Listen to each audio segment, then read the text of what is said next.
and welcome to Game Developers Refuge Podcast for Saturday, April 5th, 2008. This is episode 7. I'm your host, Jay, and with me today, I've got Kenny. Hey, guys. And Mike. Hi there. Alright.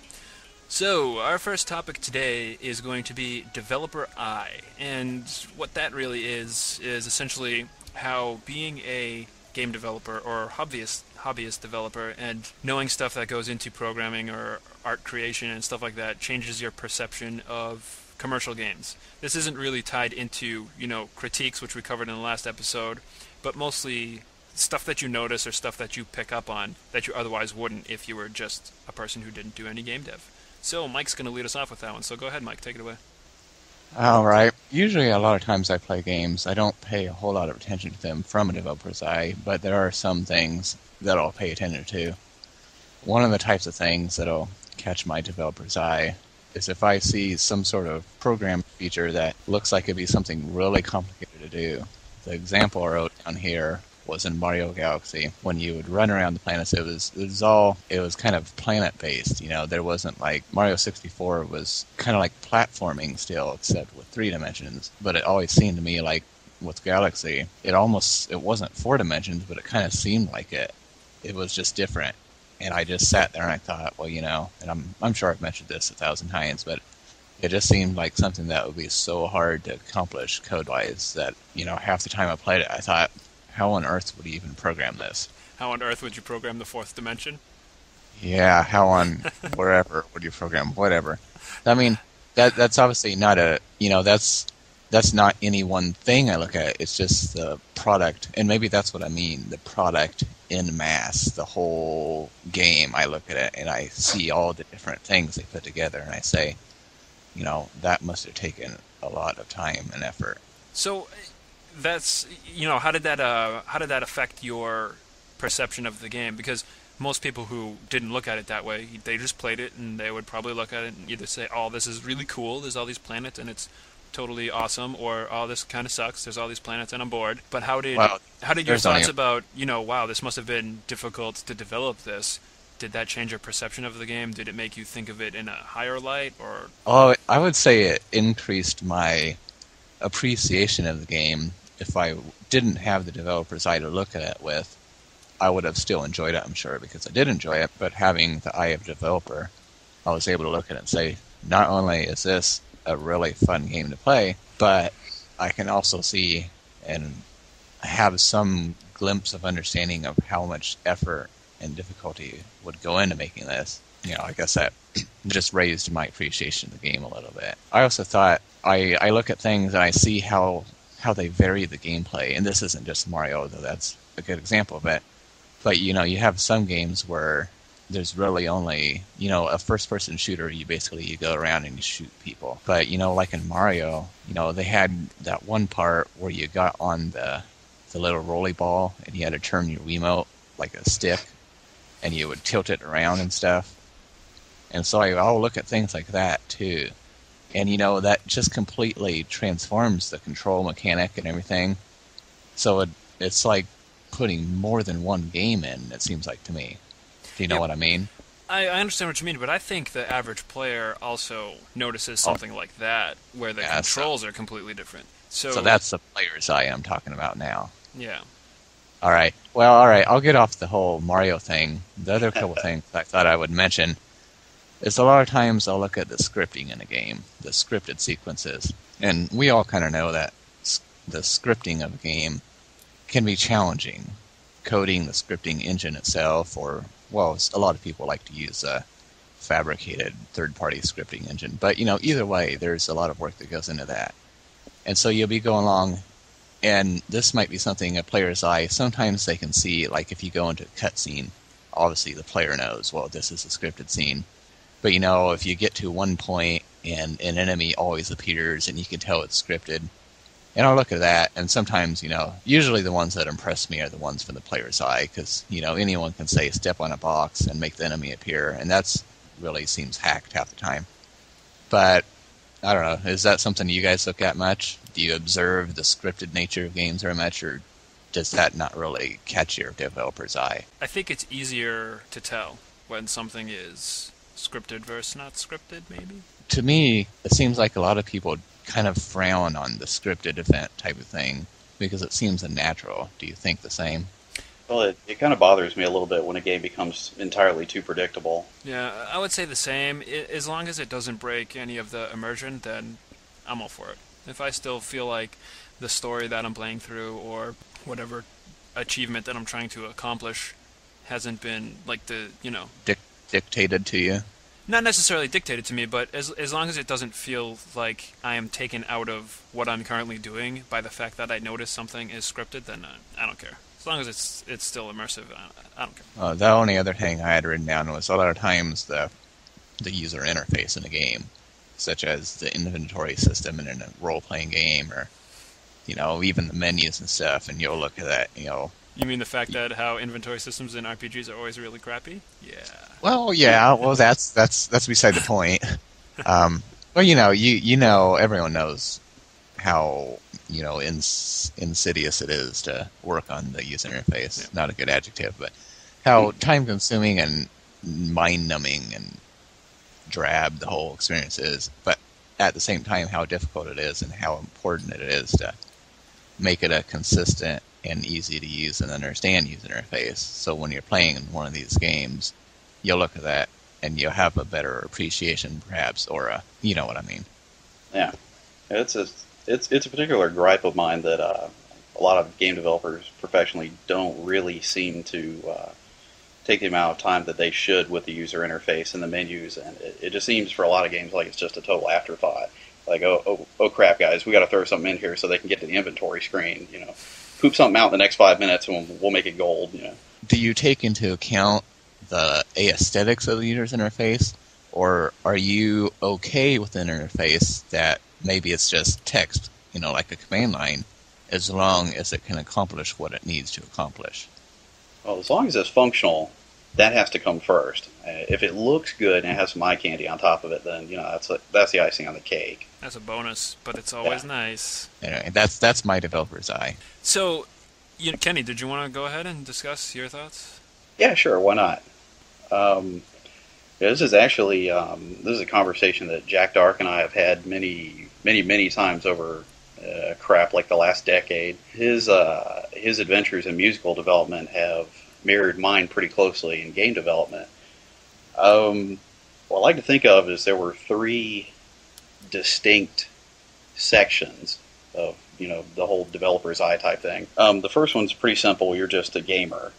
You really don't have any developer's perception whatsoever.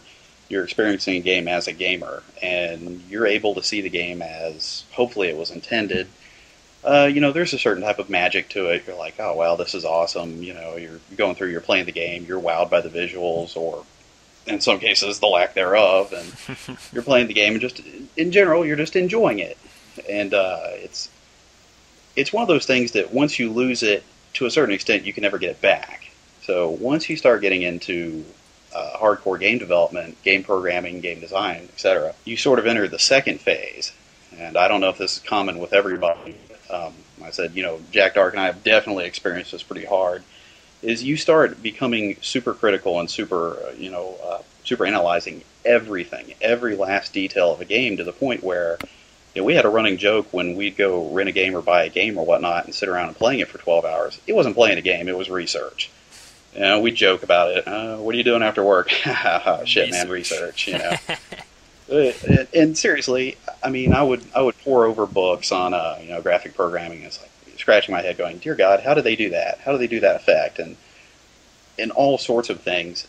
But it sort of starts to ruin the games for you, because there are elements of deeper appreciation when you look at a game and on a technical level you say, "Man, that's a really sweet piece of code they've got going on for the AI. They've got 100 units organizing themselves properly, running all over the map. They're flanking me, they're raping me, they're killing me. This is awesome, And then other times you play a game and it's like Soul Fighter for the Dreamcast, where you just kind of go, "Oh God, somebody pooped this out in 5 minutes." It like took a month of development. I've written Hello World programs that were better than this. Of course, there are many instances that are in between, but there are a lot of times where kind of like what Mike was saying about the scripted elements, once you start breaking things down, the veneer is going to come off whether you like it or not. And it's a question of how deeply you want to dig into it. I mean, you can pick just about anything apart if you let yourself. And if you go too far, you can really ruin the greater gaming experience that you're supposed to be getting by being super critical. After years and years and years of doing this, and I don't really know where it started or how it started or if it was conscious or subconscious or if I just got freaking tired of ruining every game I was playing, I found a very comfortable middle ground where as I'm playing a game, if I see something that is, obviously worthy of appreciation or of marking down in the book of severe detriments, I do that. But for the most part, I play a game and I try to enjoy it exactly as it was meant to be. And if I notice something extremely out of the ordinary, something that is visually or programmatically striking, whether it's on the good side or the bad side, I make note of it. And I say, well, maybe I should maybe I should try to avoid that or incorporate that in the future. Got any good examples? Well, damn, I was doing really well until you said that. Perfectly good examples. I gotta tell you, my mind is drawing a friggin' blank right now. Well, if you come up with one, then feel free to return to the point or interrupt me when I start talking about stuff. You guys covered most of the stuff that I was going to say. I don't know if I'll bring much more to the table other than I think when you've done development and you've seen ways to do things, or you've read books that describe how to do stuff, and you know some of the theory, you tend to notice how developers mask stuff a lot more. And one of the big examples that I definitely noticed right off the bat was in Shadow of the Colossus. When you're loading your game, it basically shows a point on the map, and what will happen is it will zoom in to that point. You're on a very super high overview of a map, and then it'll start zooming into the map, and then it'll fade in and end up being where the player is in the perspective of the actual game.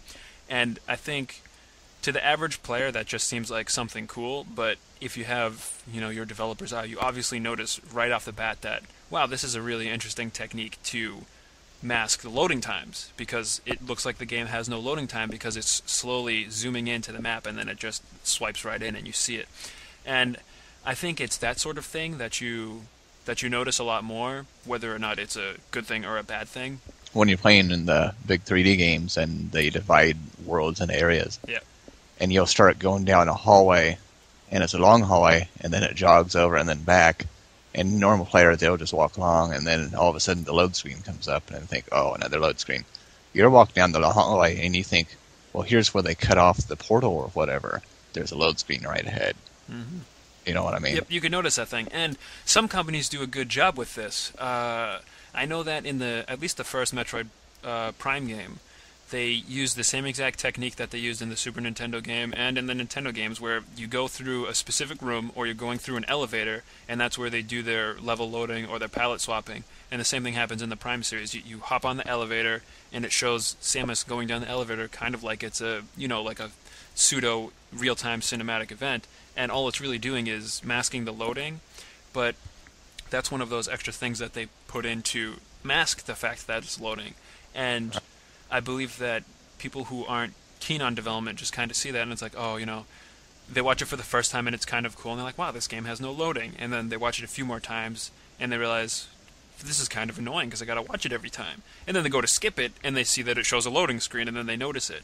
So I think developer eye kind of makes it easier to break the illusion if you're looking at stuff closely, but I don't necessarily think that's a bad thing. Sure, it's one of those things where you're playing games and you see something cool, or it looks like there's no loading time. You're like, wow, I wonder how they did that with no loading time. Or you don't see any pop in or pop out, or there's like enormous draw distances, and you're just thinking, how did they do that? And you're spinning the camera trying to look for ways that they did it or whatever, I keep coming back to Shadow of the Colossus, but that's one of those games where I'd just be walking around in the environment and I'd say, this is kind of uncanny. It looks like I can see really far, and it looks like it's rendering 3D out there. So you're sitting there trying to find ways to break the game and see where a seam is and see where things pop in and out. And, you guys touched upon the fact that it can really be a detrimental thing to games because you start nitpicking this and that. But I think it can also kind of add a little bit to the game because you can play it as the core gamer and just say, I'm playing this game, I'm just enjoying it. I'm not going to go through and try and do all these crazy things. And then you get to that point where it's like, I'd like to play this again and see all the weird stuff I can do. Let me play with the camera and see if I can do any funky stuff with that. See if I, can shoot myself through a wall because the coding is weird and I noticed this as I was playing, or see if I can get to areas where I didn't have access to.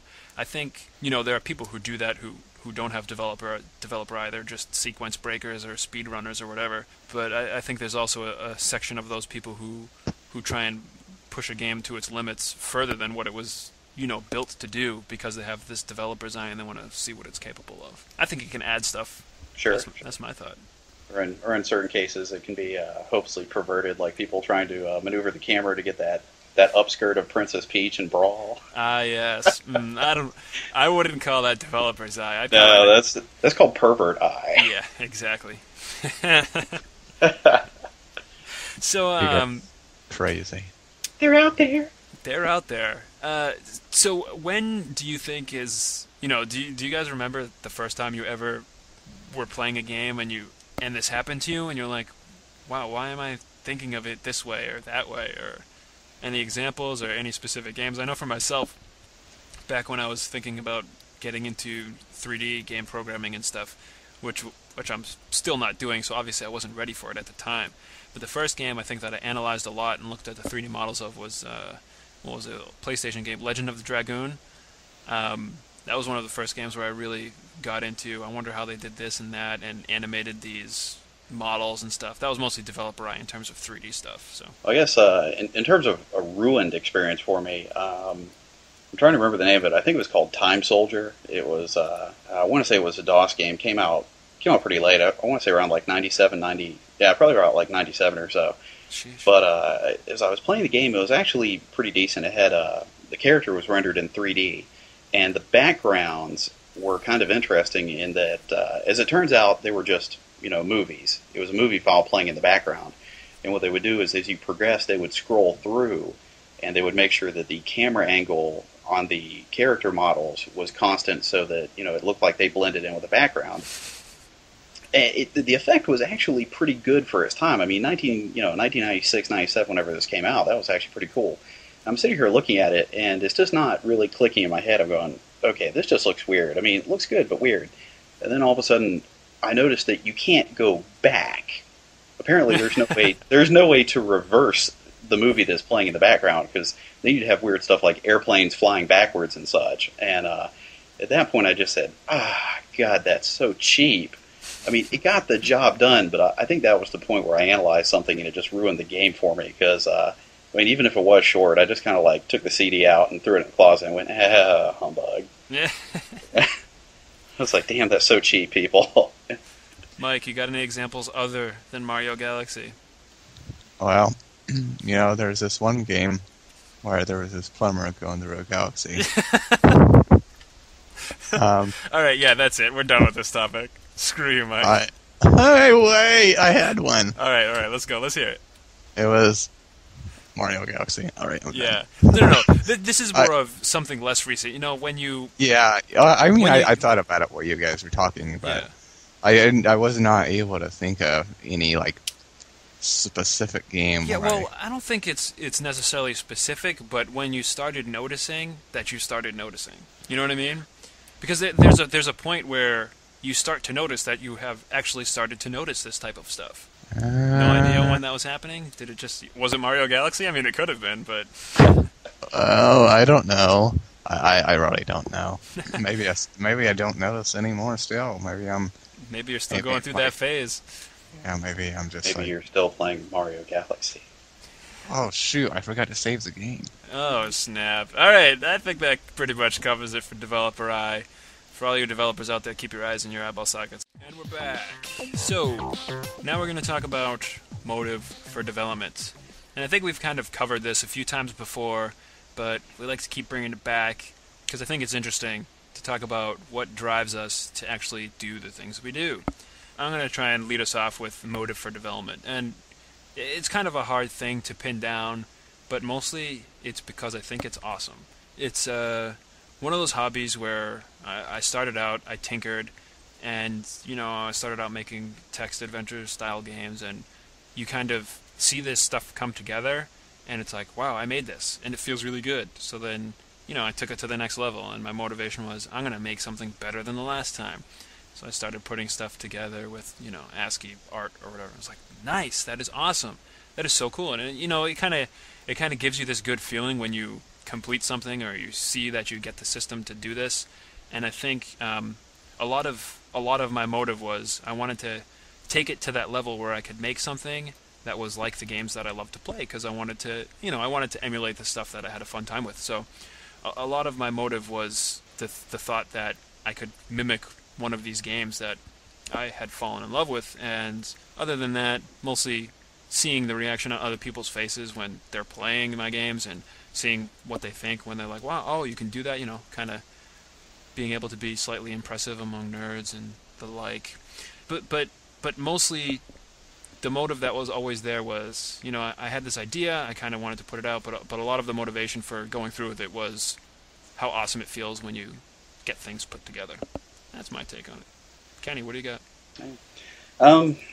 Really, I guess it's all about the drugs and unprotected sex, but usually we don't really talk about that too much. So because it happens all the time when you're a game developer. All the time. It brings in so much mad cash. You can have all the drugs and women you want. You just get a couple of mirrors and you go out to the barn and things happen. Undescribable things. But really, I've said quite unfamously over the years that I always make games that I want to play. And I guess this kind of backfires because I'm never going to develop that sort of suave, debonair, dashing rock star type image that us game developers are always so well known to have. Yeah. My games, I put them out there, and like 3 people play them and go yay, and 20 people go what the hell, and then But the fact is, those 3 people, don't they have some sort of I don't know.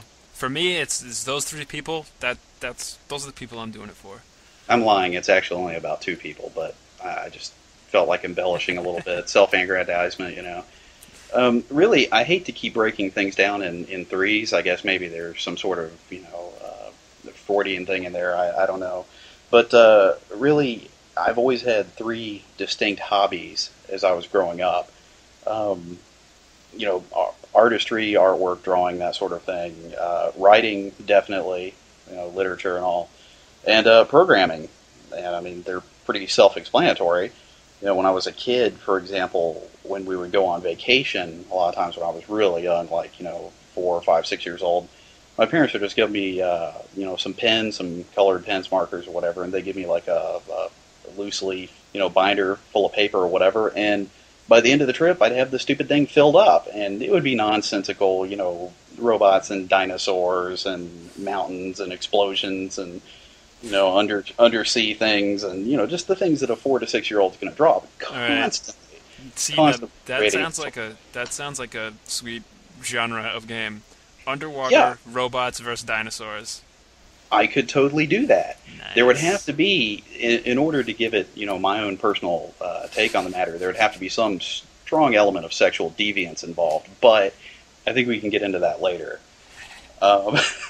Robots with the desire to procreate. All right. Yeah, exactly. You have to look at it that way. But, that gets the artistry out of the way. I've always been drawing since I was a kid, and I just don't stop.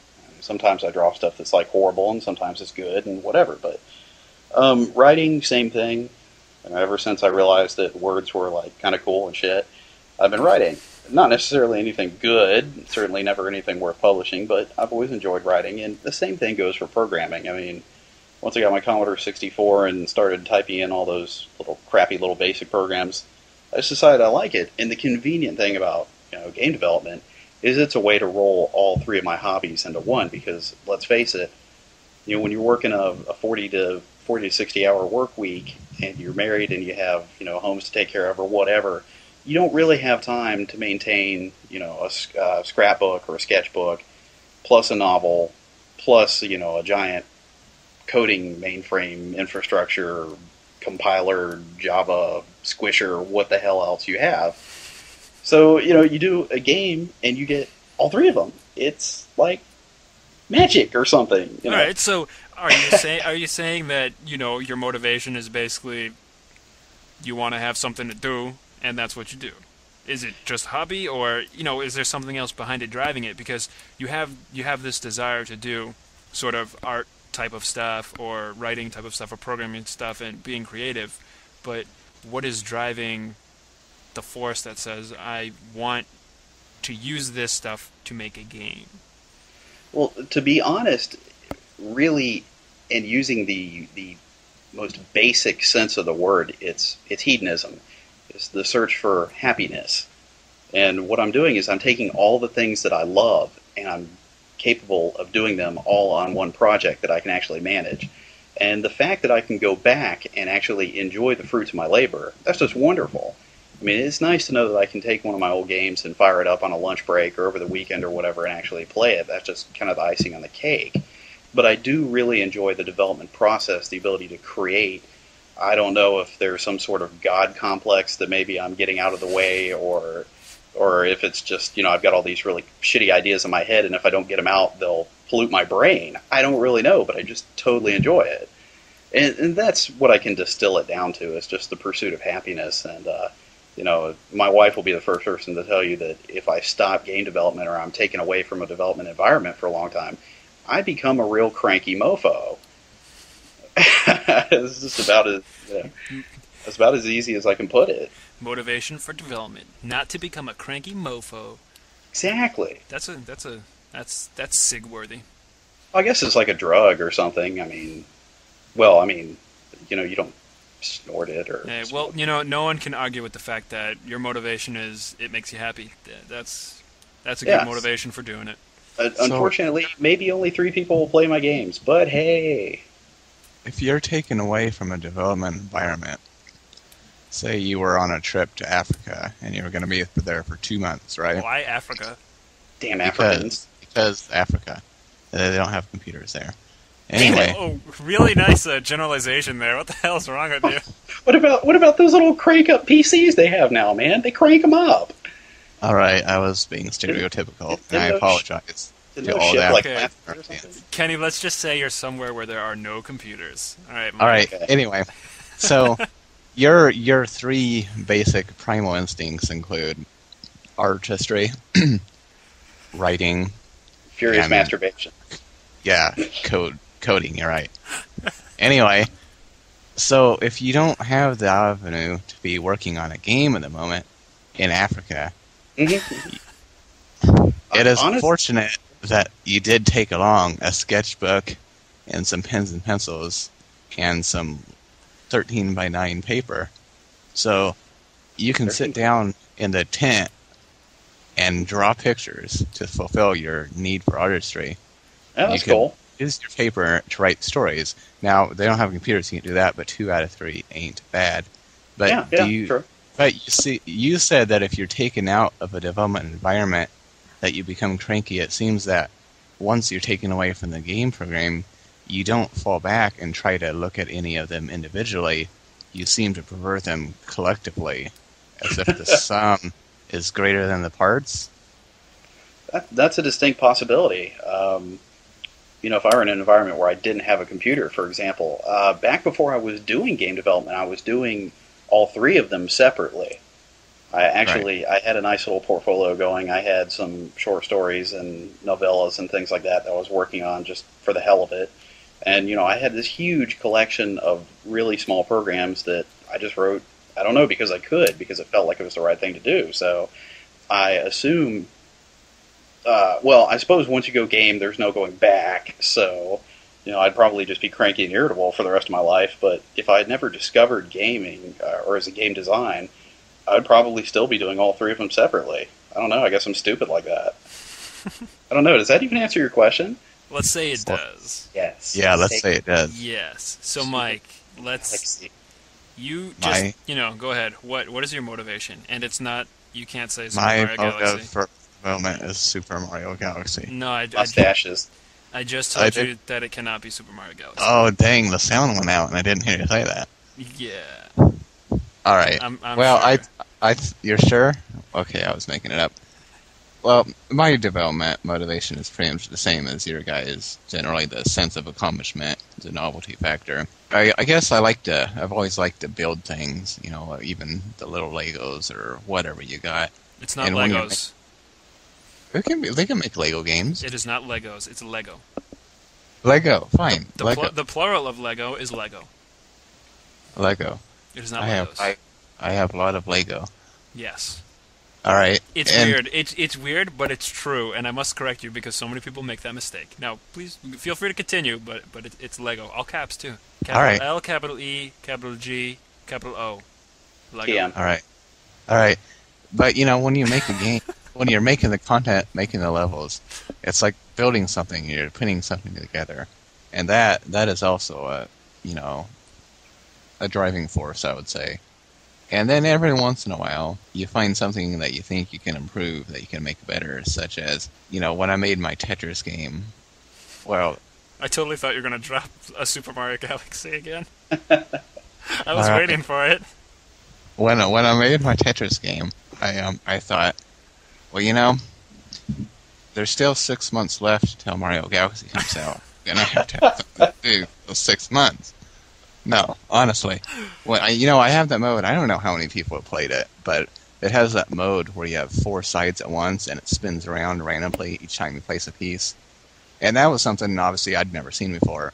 And, it's kind of cool. It's not the best thing ever, but that was the type of thing that I thought, well, no one's ever done that before, and I want to see if that's as fun as it sounds like it might be.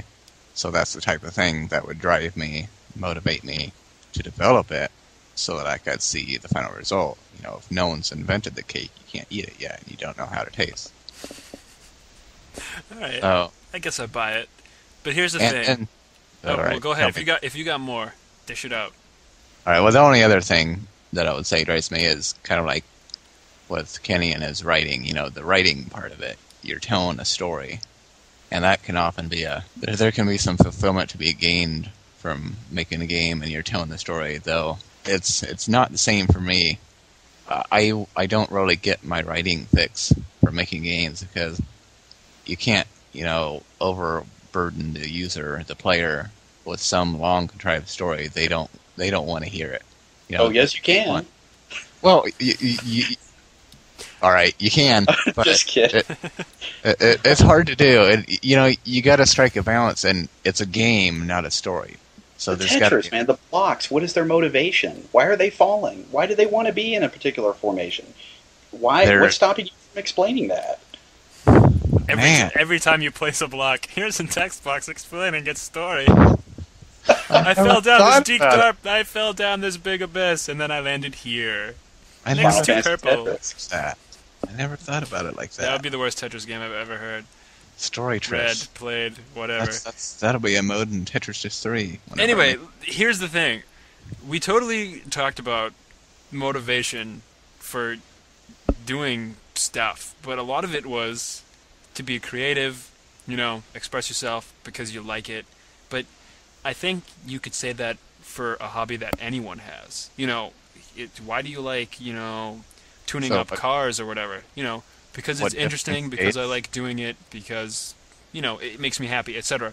So I think we kind of missed the point, the real point, which is, that's a motivation for doing something that you enjoy. But I think the real question that we want to spearhead is, why is it games specifically?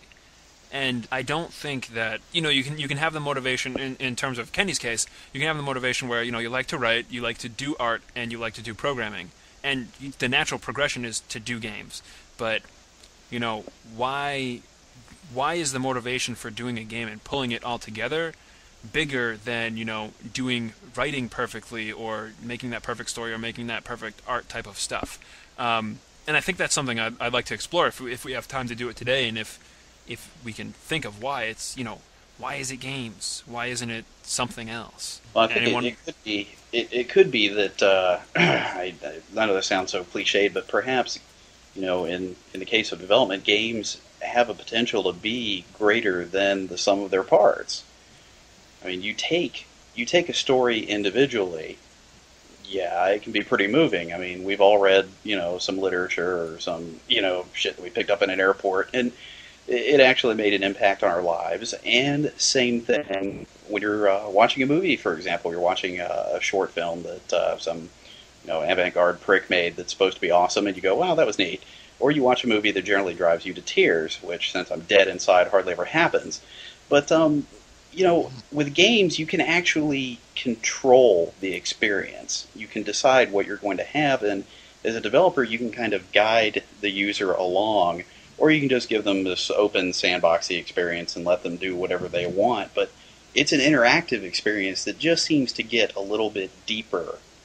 I know this whole games versus art thing is going to bite me in the ass at some point, but it just seems to be a bit more deeper experience if it's pulled off properly than any one of the 2 or 3 different facets individually. But that's highly subjective. I mean, there are certain people that would say, well, there's no game I've ever played that eclipses the experience I had watching, Gone with the Wind, Flying Creatures from Outer Space 13, Yeah.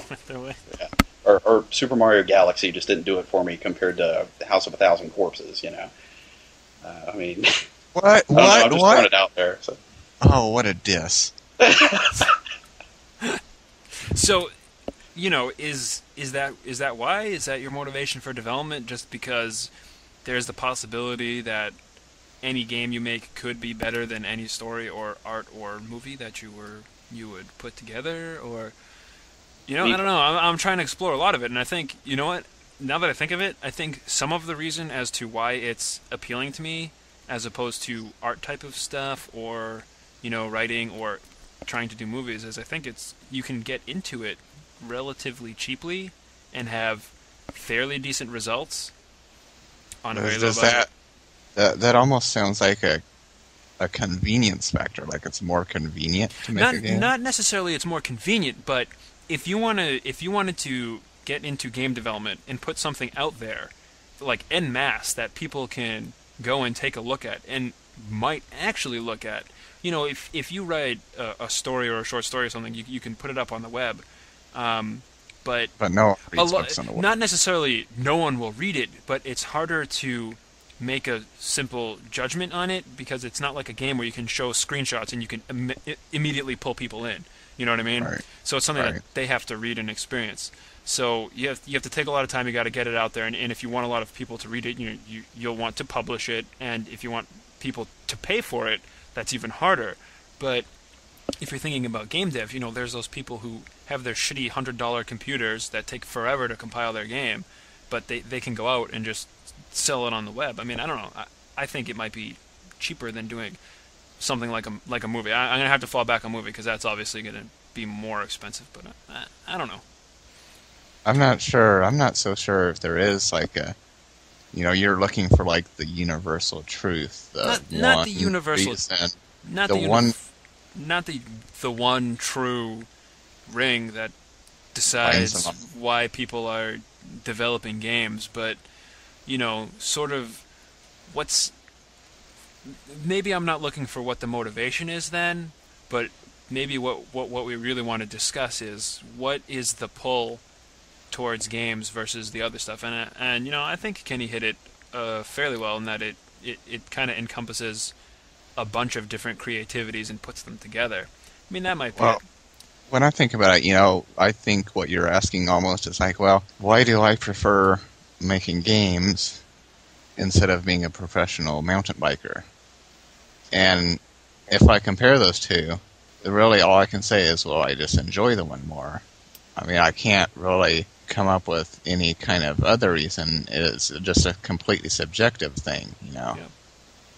I mean, that very well might be it. It could just be, I love doing it, so that's why. That's my motivation. I guess if you looked at it objectively, there, whatever, mountain biking, some other hobby may and probably does have more of a objective lucrativity to it. If you were a really good mountain biker, you could probably make a lot of money in endorsements and stuff, whereas if you're a really good independent maker, well, you guys can laugh about the rockstar image all you want, but it's not really going to happen. You can't go on concert with your indie game. Unless your indie game is some sort of awesome music sim. Yeah, probably not going to happen. Already been done. But you know what I mean. If you looked at objectively, you would almost say, if you took the subjectivity out of it, you might say, why am I doing games instead of doing this other stuff? But then when you put the subjectivity back into it, you say, why aren't I making, or you know what I mean. So what is the big subjectivity? Just because you think it's awesome? Because you want to be cool? Because you want people to play it and you want to be impressive? I don't know. You want to be the uber dork? I guess it's a big, complicated mishmash. That's what? Because we love it. I think that's why we do it, guys. All you guys out there, why do you do it? Because you love it. I guess it's just because you love it. If anyone listening has a good theory on the nature of this subjectivity, let us know. Bring it up. Throw it on the forums, or throw it at gamedevelopersrefuge@gmail.com, because we have an email address and nobody has emailed us. So do it. We'd like to talk about your emails on the show. The first one to email the address gets a live shout out on the podcast. Everybody. Well, yeah, maybe we could do that to get some people to email us. Anyway, so motivation for development because it's awesome. That's why we love doing it. So anyway, I mean, why else do you do anything? You usually only do things that you like. I don't know why people would do things they don't like. So we don't have the one true answer for why people are working on games, but we're getting there. Yeah, we're scratching there.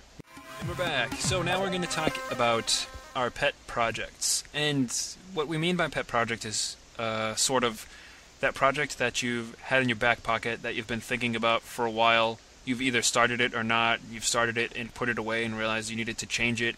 But it was one of those projects that has never really gone away. It's one of those ideas that you think are awesome and you eventually intend to complete it someday. Sort of like your grand project, the granddaddy of everything, or something like that. So anyhow, starting off that discussion is going to be Kenny. So yeah, go ahead. Yeah, I don't know if this project I'm going to discuss is going to be like the culmination of all my hopes and dreams and the be all end all of my game development career, but it is something that I've wanted to do for a very long time, and it was something that I actually put away and shelved for a little while because I knew I wasn't quite ready for it. But it's the project that I'm actually trying to wrap up this year, which is Phoenix Blade Cry Havoc, and the whole. I'll keep it short because I don't really have a lot to say about it, but the whole inspiration behind the whole thing was back in somewhere around, I guess, 1997. I played an imported copy of Tactics Ogre on the Super Famicom, and it was a really cool game. Had an incredibly unique style to it for the time. I'd never seen anything like it, but man, that game just really sucked. As I was playing it, I was just going through these clunky menus, and the movement just didn't feel right. And the whole time I was thinking, this is such a brilliant concept, but what the hell happened? So I started analyzing it, and I said, what could I do if I wanted to make a game that had a similar presentation but was just completely reworked in every conceivable way? And I sat down for about 3 days, and I just really pondered it and came up with some design documents and crap and whatnot. And when I looked at it, it really, really discussed it. And, at the time, even Jack Dark and I discussed it a little bit because I wanted him to do the music for it. And I said, I don't think I can do this. I was just barely up to the challenge of making a crappy little walk-around demo. I certainly did not have the programming skill to do, an isometric strategic role-playing game with, relatively advanced artificial intelligence controlling the bots and destructible terrain and all the other crap that I wanted to throw in. So I shelved it. I mean, after the 3 days, I took all the stuff that I wrote and all the drawings I did and artwork and everything. I just threw it in a directory and I forgot about it. And then 2004 came around, and I actually felt confident enough to take this on as my next project, and that's when I kind of started working on it part-time. And it wasn't until, I guess, very late 2005 when I just decided to start working on it full-time. And now I'm in the process of, I'm hoping to finish it up this year, but obviously game development takes time, and I don't have much time, so we'll see where that goes. But it's really fulfilling to be able to take an idea that you've always wanted to do, but deep down inside you just knew you weren't ready for it, and it's extremely fulfilling to get to that point to say, okay, we're ready to tackle this. And even then, I had some things that gave me some problems. It was kind of interesting. The things that gave me problems were the things that I figured would be easy, and things I figured would be easy, vice versa. So, the AI turned out to be a very easy thing once I broke it down into components, but the graphics and all just gave me such a hard time because it was isometric and I had no experience with that, and I just clutched it all up. So, but in a nutshell, that's it. I'm hoping to finish it up, and it's wonderful being able to work on a nearly decade-long dream. So, I've got a question for you. Shoot. What would you say your motivation for working on that game is? Real simple. I just, like I said, when I played Tactics Ogre Battle, I loved the style. I loved the blocky terrain. I mean, it looked like the entire world was made out of Lego. All right. Did I use that properly? Yes, you did. Yes, that's the proper way to do it. Could you tell through my pronunciation that the capitalization was there? Yes. Yeah. I thought you missed on the G. Oh, damn it. Lego.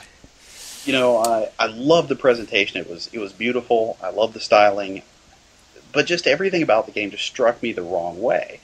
I hated the menus. I hated the movement system and how everything was selected, and the micromanagement and the terrible power leveling that you had to do, and the enemy AI was so cheap. And I just said, yeah, what would happen if I took the presentation and I decided to make my own game with it and just went off in a completely different direction, just rewrote everything. And that's what I did. That was my motivation for it. All right. Well, we're talking about it. I thought it might be interesting to see what your motivation was. Sex, drugs, power, yes. women. Yes. I suppose those are all good. Maybe. Sort of. Anyway, Mike, let's hear it. I'm ready to smack you, just FYI. My pet project would be a super game. Oh, yes. It would probably take place in a galaxy. Yes. Does the main character have a mustache? It would have a Mars Oh, city. yes. It would have some I.O. to it. Oh. Alright, anyway. You're the worst at joking around. If I were gonna be serious for a moment... Are you ever serious? Well, every once in a while. Seriously. Crazy. Alright. What have you got? You said some sort of a pie in the sky type of thing. Yes, well, but not pie in the sky. You don't intend to work on it. It's a little closer. It's a little closer. It's way out there. All right. But like one type of game I'd really like to do that I'm not currently capable of would be like Mario 64. Except I just want to make the same game. I just want to recreate it because I think it's awesome. It's one of my favorite games ever. I would love to redo it. So you want to make a 3D platformer? Yeah, well, okay. I'm being a little facetious when I say I want to completely remake it the same way. But I would probably take a lot. I think when Kenny said he liked the style, what do you say, for the Ogre game? Yeah, the presentation, I guess, would... Yeah. Well, I don't know. Maybe I should say style, yeah. Or it kind of seems, I guess, just the whole style, maybe just the core concept of the whole 3D platforming thing that I'd never done before. And, jumping on things and holding onto the ledges and stuff.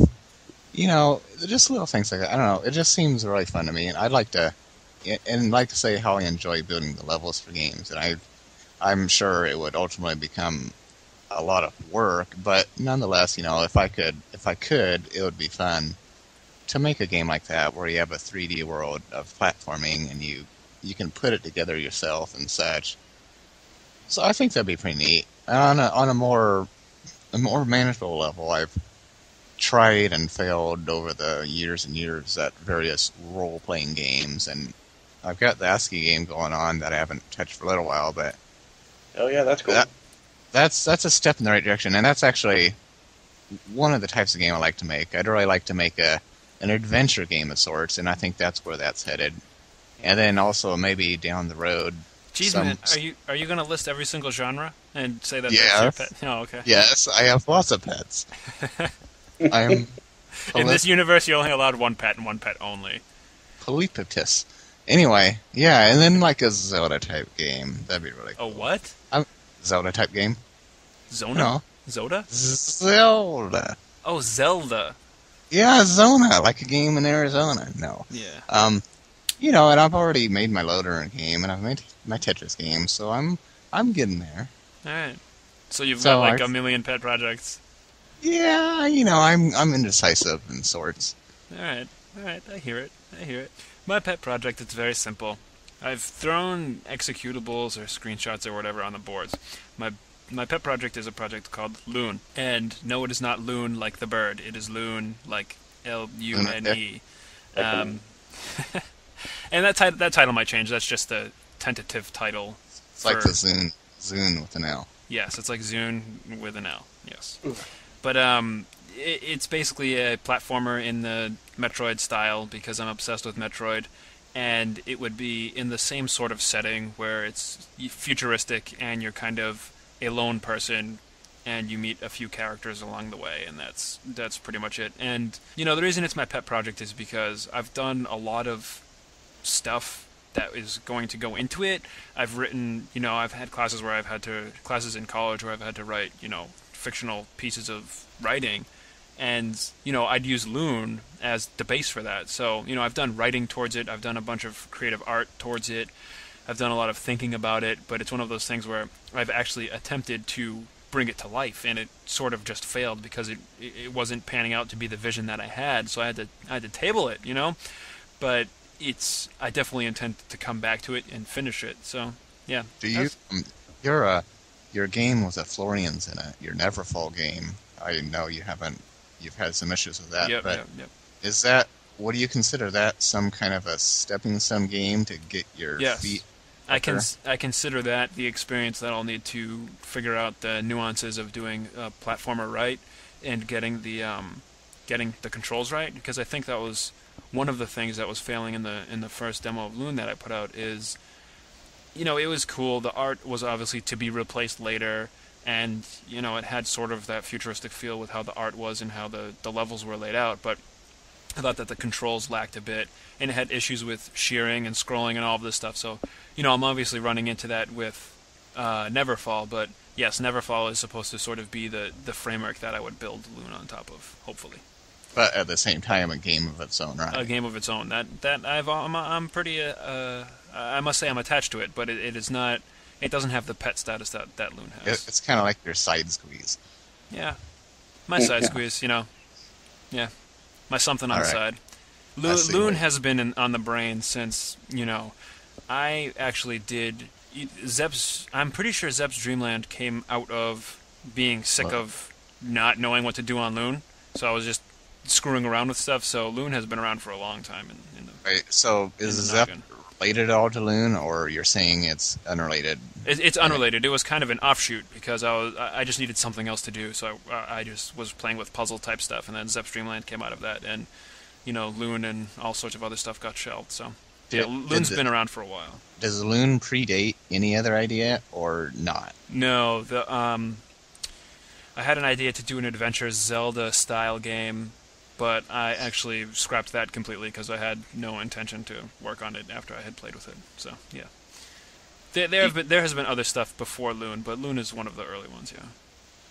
Do you actually feel that you've come close to understanding what it was that you were missing during the early development of Loon? I mean, can you go back now and say, well, I think I have a grasp of what I need to do to actually make this, or I think you still feel kind of in the dark? What I was missing really was what the actual content of the game would be, because that was kind of like a vague amorphous cloud. Was, I wanted to have this future setting, and I have an idea of what I want a few of the things to be, but I didn't know what the flow was going to be like. I didn't know what kind of weapons you would get during the game, or what kind of upgrades you've had. So I had the idea of sort of setting and genre, but all of the filler wasn't there, and I knew if I tried to just throw it in as I was developing the game, it'd just end up one big mess. Yeah. So, I'm still at the point where I'm fleshing out those pieces of the game. Still in my mind. I don't have a lot of stuff written down, but I'm getting there.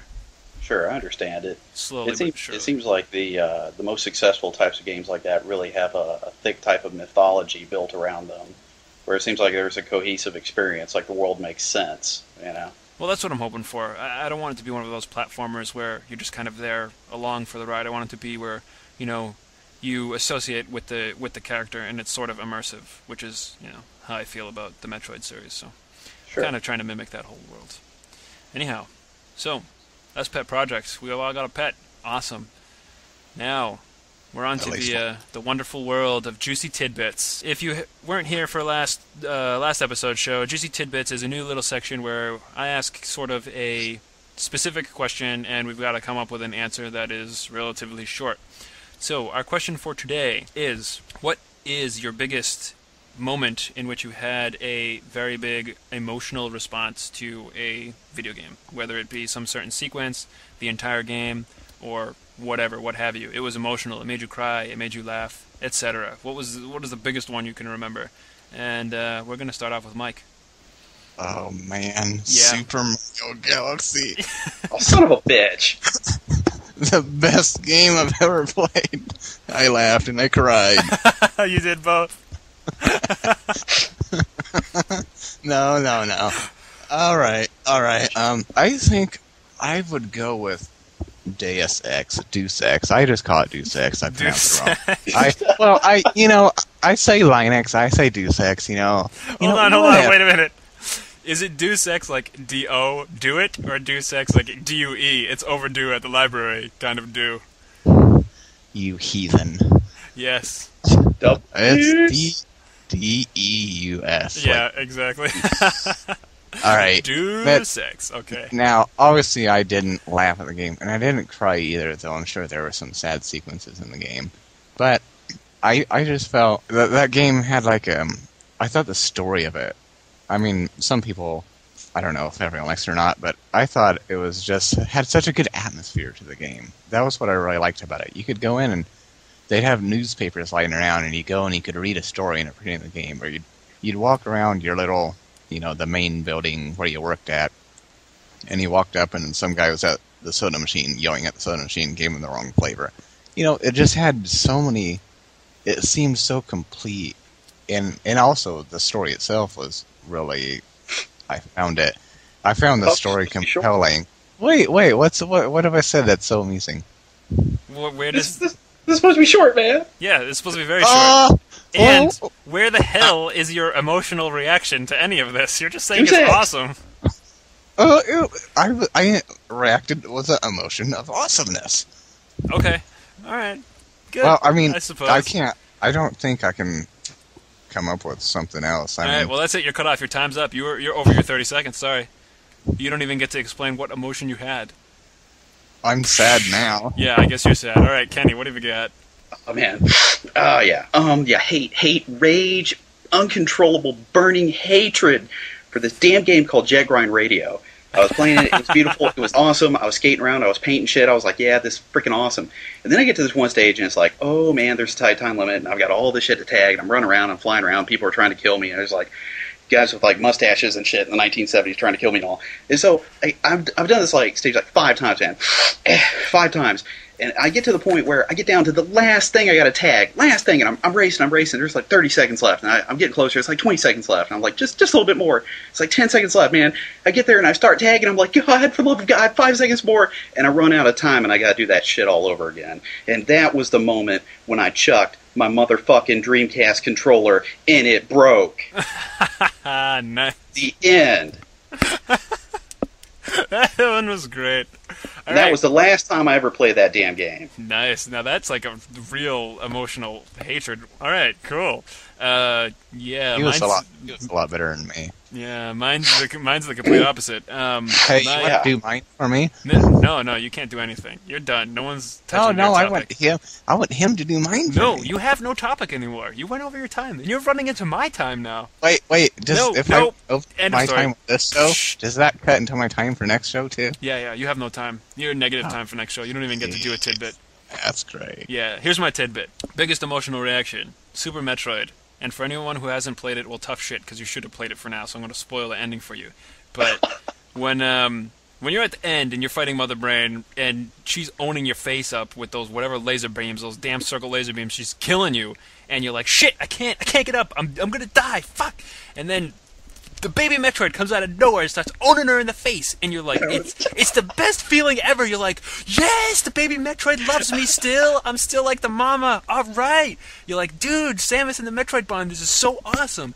And then the Metroid starts giving you back your energy, and you're like, oh man, this is the most touching thing. You know, it's like trying to save your life, and it's getting blasted by Mother Brain, and you're like, man, come on, Metroid, give me my energy. I gotta own her up. I gotta save you. And then the Metroid flies up and dies, man. I almost cried. I probably did cry. I was like, oh no, the baby Metroid just gave up its life for me. And then the best part is you get Hyper Beam. And then you're so fucking pissed, and you're like, Mother Brain, I'm gonna kick your ass, and you're just blasting her with these beams, and she dies. It was like everything all at once. You're excited, you're fighting Mother Brain, you're like, oh shit, I'm gonna die. You're like, oh yes, I feel awesome because Metroid's saving me.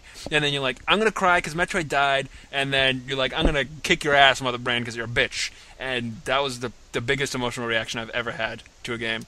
It was, yes, it was a big deal. Dang, you guys have emotional reactions. Oh, definitely. And the funny thing is there's like no dialogue in that game, so it's all like in my brain. I don't know.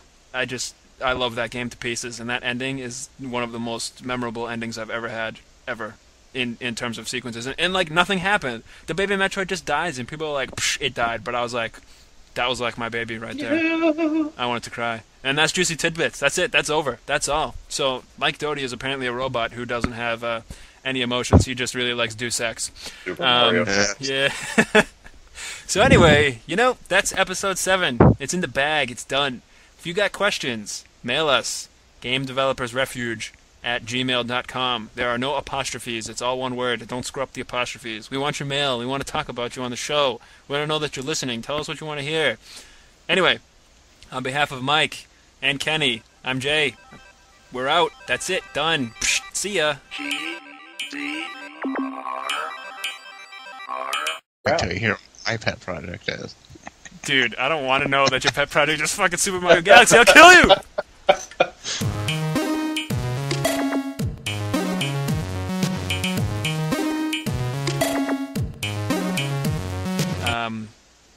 Yes.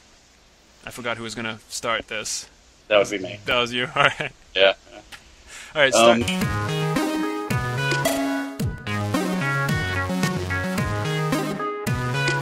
Lego my motherfucking ego.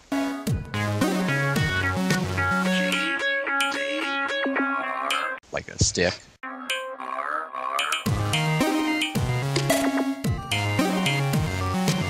And you would tilt it around and stuff.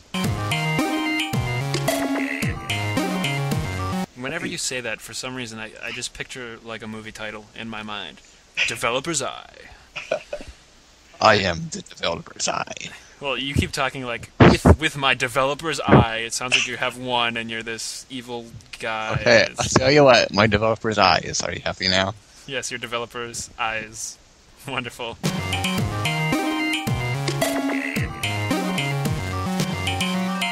They're raping me. Sure. Sonic the Hedgehog! No, I'm just kidding. Game Developers Refuge. Rock. Super Mario Galaxy. Neat.